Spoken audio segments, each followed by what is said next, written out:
This is a vintage book. I'm going to read part of The Old Curiosity Shop by Charles Dickens.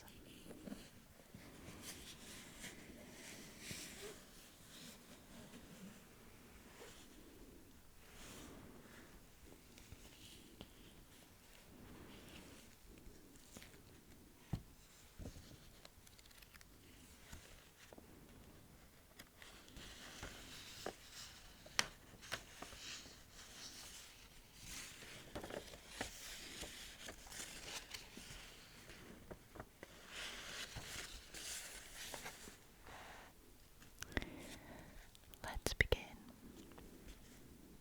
Chapter 1. Although I am an old man, night is generally my time for walking. In the summer, I often leave home early in the morning and roam about fields and lanes all day, or even escape for days or weeks together. But saving in the country, I seldom go out until after dark, though.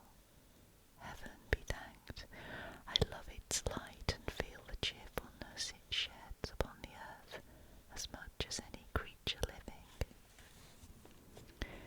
I have fallen insensibly into this habit, both because it favours my infirmity and because it affords me greater opportunity of speculating on the characters and occupations of those who fill the streets. The glare and hurry of broad noon are not adapted to idle pursuits like mine. A glimpse of passing faces, caught by the light of a street lamp or a shop window, is often better for my purpose than their full revelation in the daylight, and if I must add the truth, night is kinder in this respect than day, which too often destroys an built castle at the moment of its completion without the least ceremony or remorse.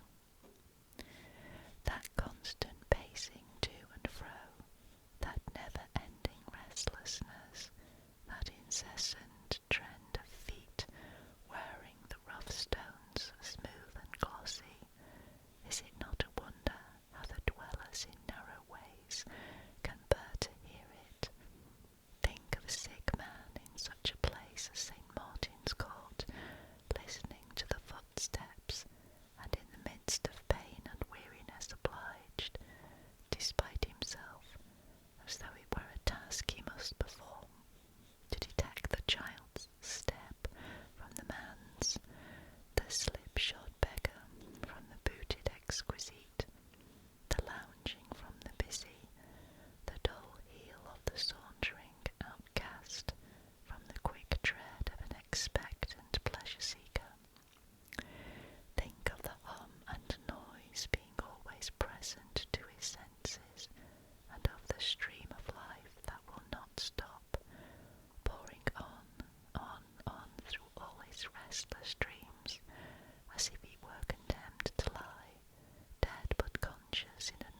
a spring or summer, when the fragrance of sweet flowers is in the air, overpowering even the unwholesome streams of last night's debauchery, and driving the dusky thrush, whose cage has hung outside a garret window all night long, half mad with joy. Poor bird, the only neighbouring thing at all akin to the other little captives, some of whom, shrinking from the hot hands of drunken purchasers, lie drooping on the path already, while others, saddened by close contact, await the time when they shall be watered and freshened up to please more sober company, and make old clerks, who pass them on their road to business, wonder what has filled their breasts with visions of the country. But my present purpose is not to expatiate upon my walks. The story I am about to relate arose out of one of these rambles, and thus I have been led to speak of them by way of preface. One night I had roamed into the city, and was walking slowly on in my usual way, musing upon a great many things, when I was arrested by an inquiry, the purport of which did not reach me, but which seemed to be addressed to myself, and was preferred in a soft, sweet voice that struck me very pleasantly. I turned hastily round and found at my elbow a pretty little girl, who begged to be directed to a certain street at a considerable distance, and indeed in quite another quarter of the town. "It is a very long way from here," said I, "my child." "I know that, sir," she replied timidly. "I am afraid it is a very long way, for I came from there tonight." "Alone?" said I, in some surprise. "Oh yes, I don't mind that, but I am a little frightened now, for I had lost my road." "And what made you ask it of me? Suppose I should tell you wrong?" "I am sure you will not do that," said the little creature. "You are such a very old gentleman, and walk so slow yourself." I cannot describe how much I was impressed by this appeal and the energy with which it was made, which brought a tear into the child's clear eye, and made her slight figure tremble as she looked up into my face. "Come," said I, "I'll take you there." She put her hand in mine, as confidingly as if she had known me from her cradle, and we trudged away together, the little creature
eyes were certainly alike, but his face was so deeply furrowed and so very full of care that here all resemblance ceased. The place to which he made his way at leisure was one of those receptacles for old and curious things which seemed to crouch in odd corners of this town, and to hide their musty treasures from the public eye in jealousy and distrust. There were suits of mail standing like ghosts in armour here and there, fantastic carvings brought from monkish cloisters, rusty weapons of various kinds, distorted figures in china and wood and iron and ivory, tapestry and strange furniture that might have been designed in dreams. The haggard aspect of the little old man was wonderfully suited to the place. He might have groped among old churches and tombs and deserted houses and gathered all the spoils with his own hands.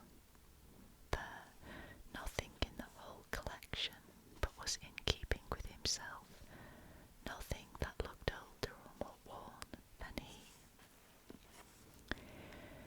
As he turned the key in the lock, he surveyed me with some astonishment, which was not diminished when he looked from me to my companion. The door being opened, the child addressed him as her grandfather, and told him the little story of our companionship. "Why, bless thee, child," said the old man, patting her on the head, "how couldst thou miss thy way? What if I had lost thee, Nell?" "I would have found my way back to you, grandfather," said the child boldly. "Never fear." The old man kissed her, and then turned to me and begged me to walk in. I did so. The door was closed and locked. Preceding me with the light, he led me through the place I had already seen from without, into a small sitting room behind, in which was another door opening into a kind of closet, where I saw a little bed that a fairy might have slept in. It looked so very small and was so prettily arranged. The child took a candle and tripped into this little room, leaving the old man and me together. "You must be tired, sir," said he, as he placed a chair near the fire. "How can I thank you?" "By taking more care of your grandchild another time, my good friend," I replied. "More care," said the old man in a shrill voice. "More care of Nelly? Why, whoever loved a child as I love Nell?" He said this with such evident surprise that I was perplexed what answer to make, and the more so because, coupled with something feeble and wandering in his manner, there were in his face marks of deep and anxious thought, which convinced me that he could not be, as I had been at first inclined to suppose, in a state of dotage or imbecility. "I don't think you consider," I began. "I don't consider," growled the old man, interrupting me. "I don't consider her. Ah, how little you know of the truth. Little Nelly,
wasp as me.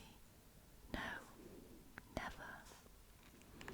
At this juncture, the subject of our conversation again returned, and the old man, motioning to me to approach the table, broke off and said no more. We had scarcely begun our repast when there was a knock at the door, by which I had entered, and Nell, bursting into a hearty laugh, which I was rejoiced to hear, for it was childlike and full of hilarity, and it was no doubt dear old Kit come back at last. Foolish Nell, said the old man, fondling with her hair, she always laughs at poor Kit.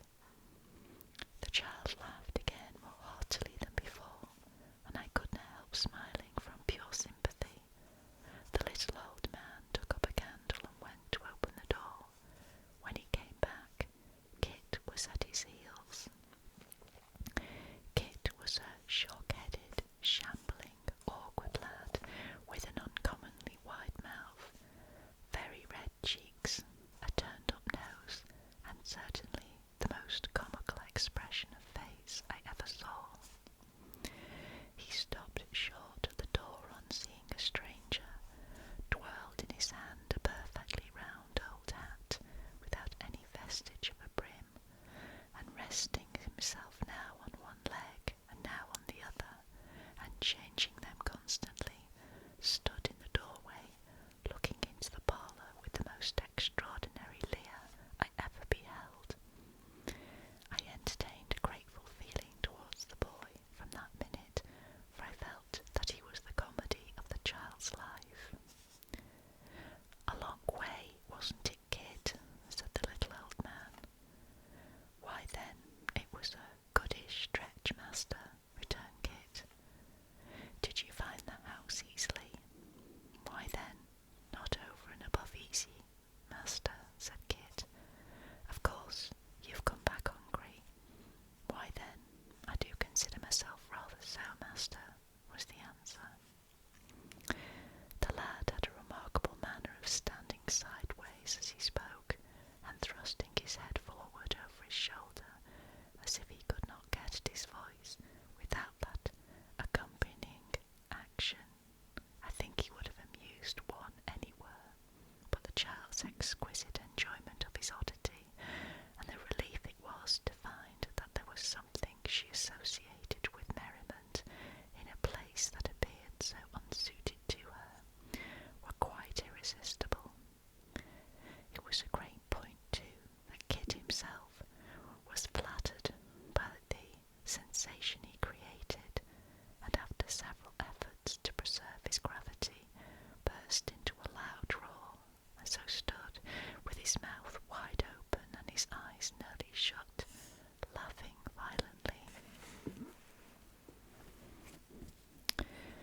The old man had again relapsed into his former abstraction, and took no notice of what passed. But I remarked that when her laugh was over, the child's bright eyes were dimmed with tears, called forth by the fullness of heart with which she welcomed her uncouth favourite after the little anxiety of the night.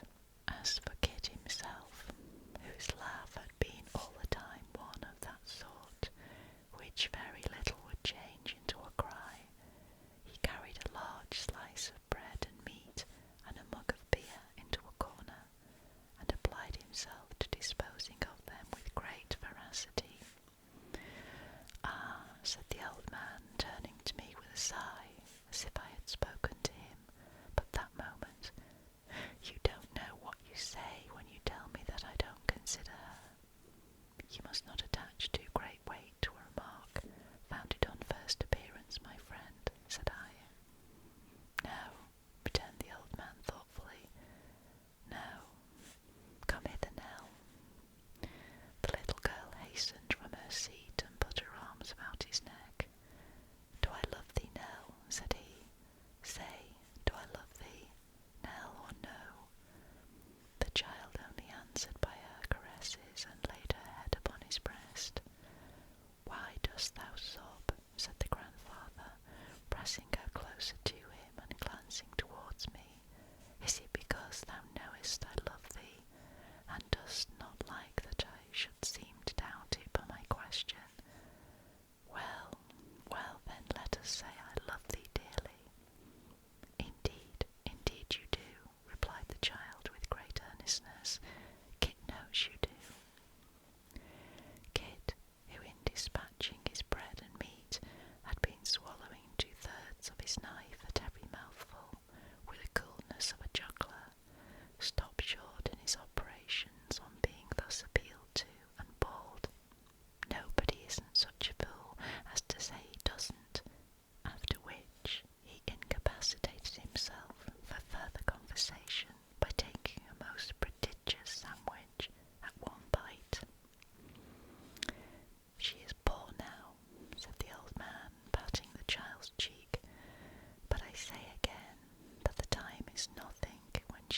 which recalled him to himself.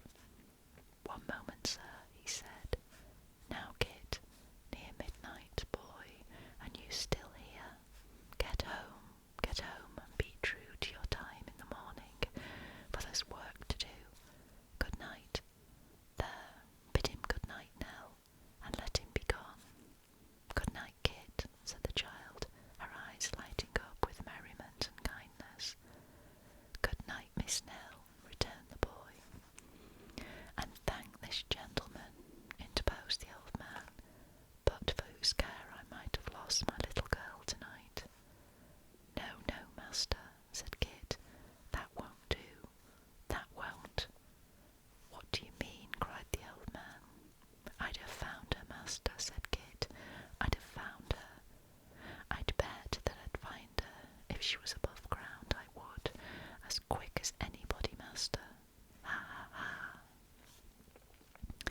Once more opening his mouth and shutting his eyes and laughing like a stender, Kit gradually backed to the door and roared himself out.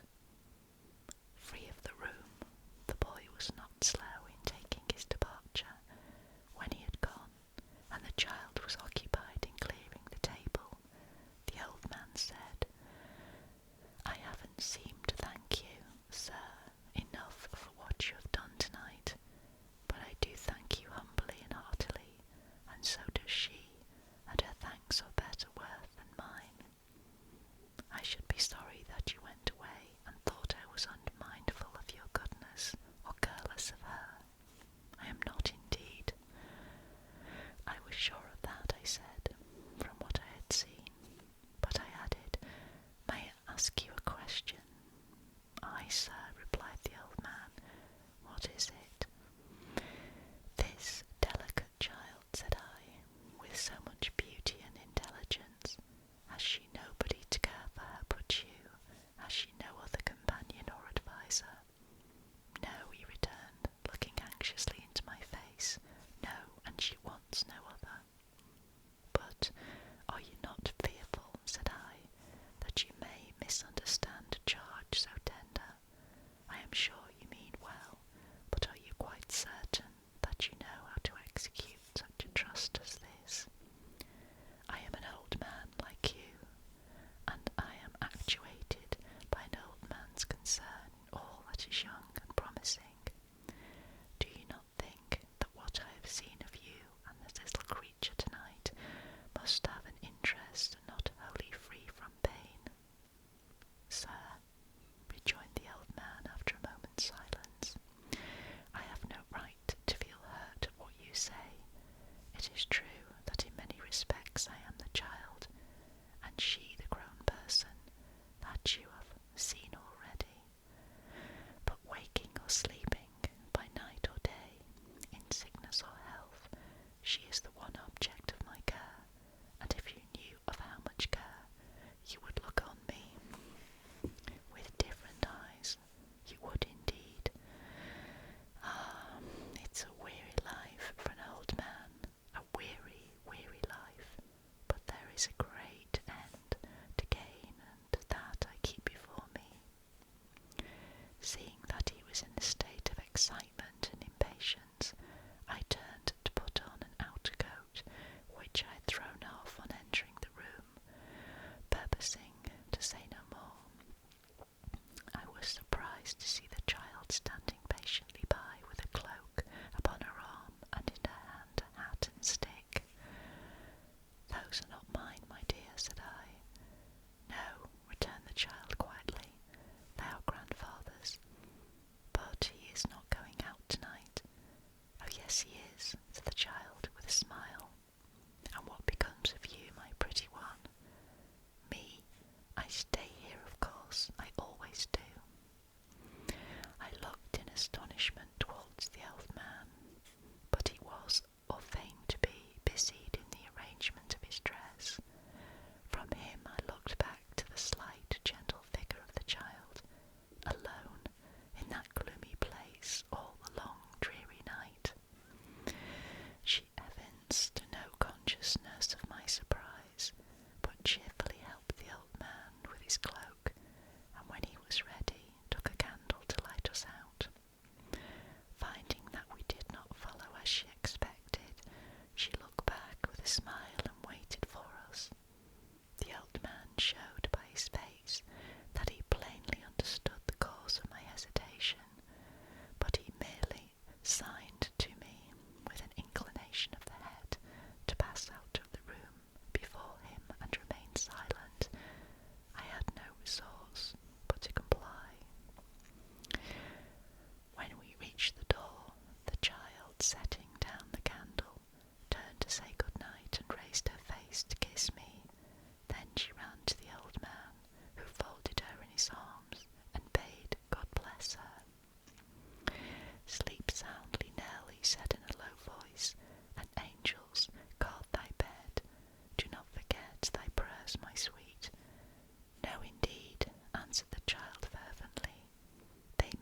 was still watching him, or perhaps to assure himself that I was not following at a distance.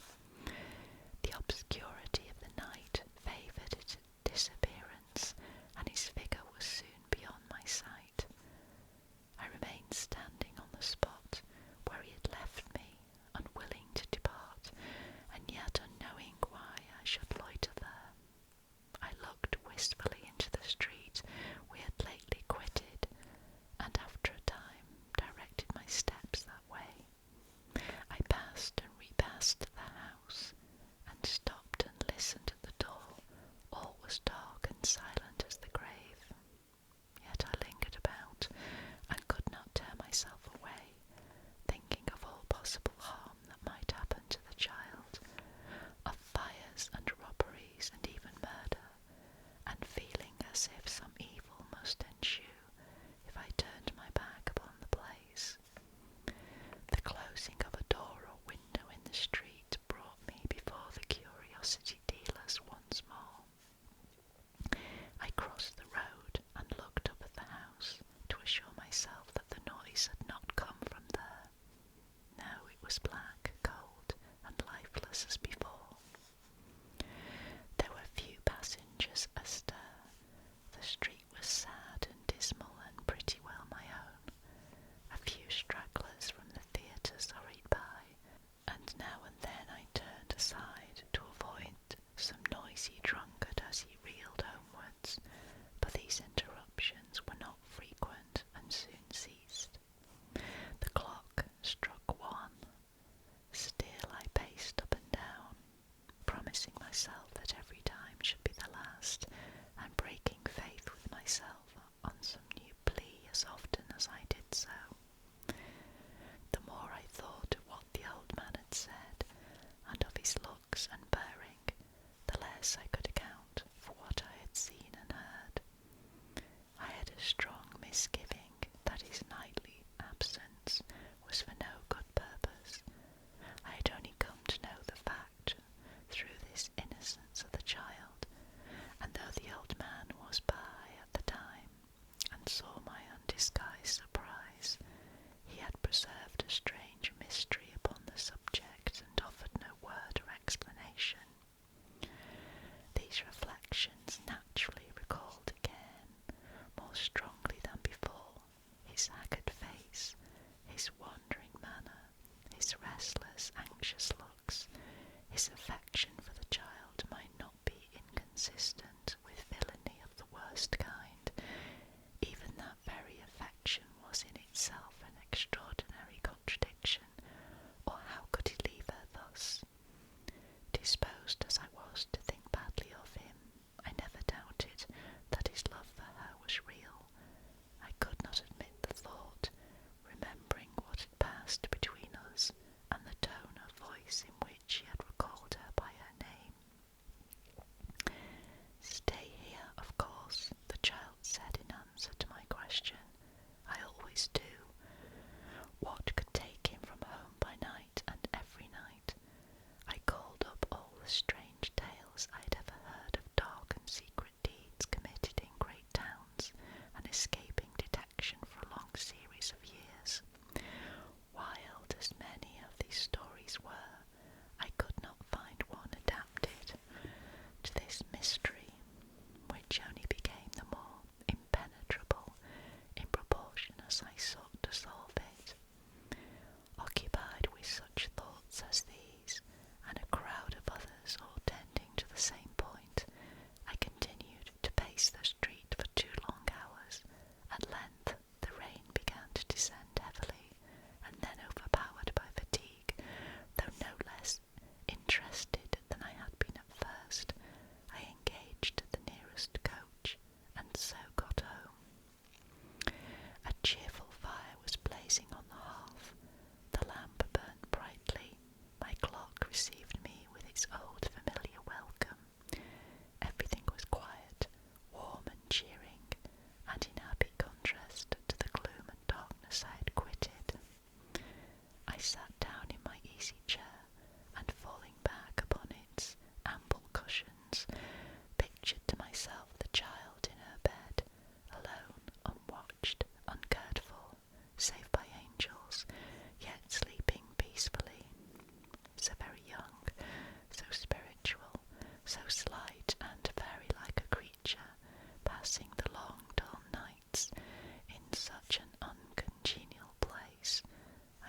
dismiss it from my thoughts.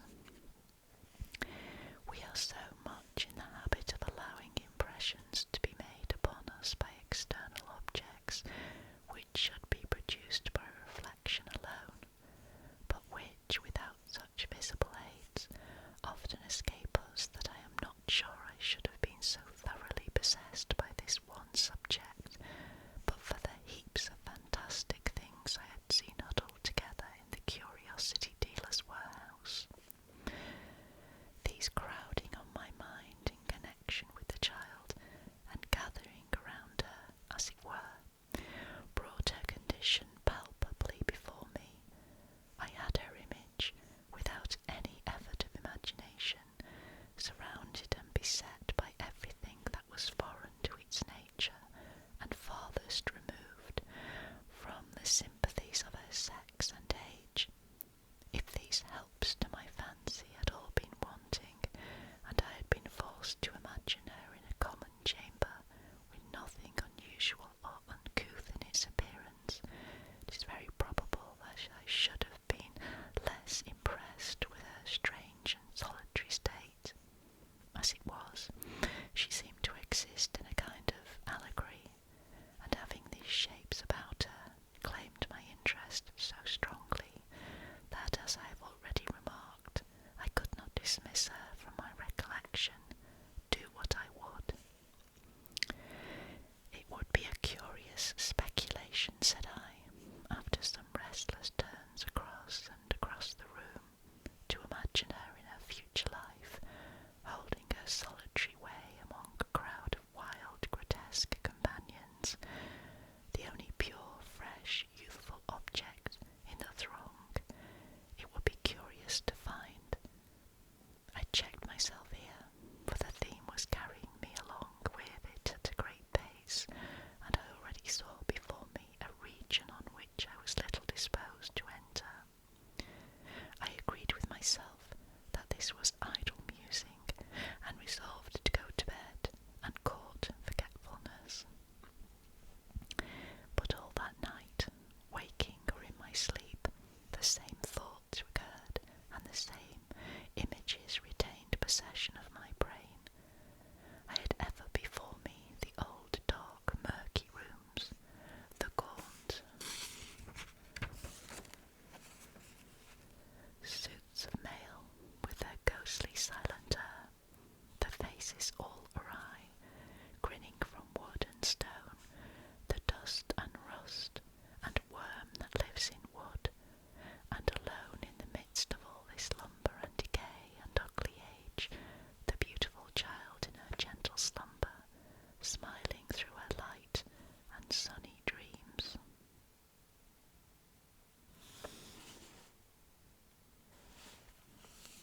I hope you enjoyed that little reading of the first chapter of The Old Curiosity Shop. This has been Kate at the Library of Whispers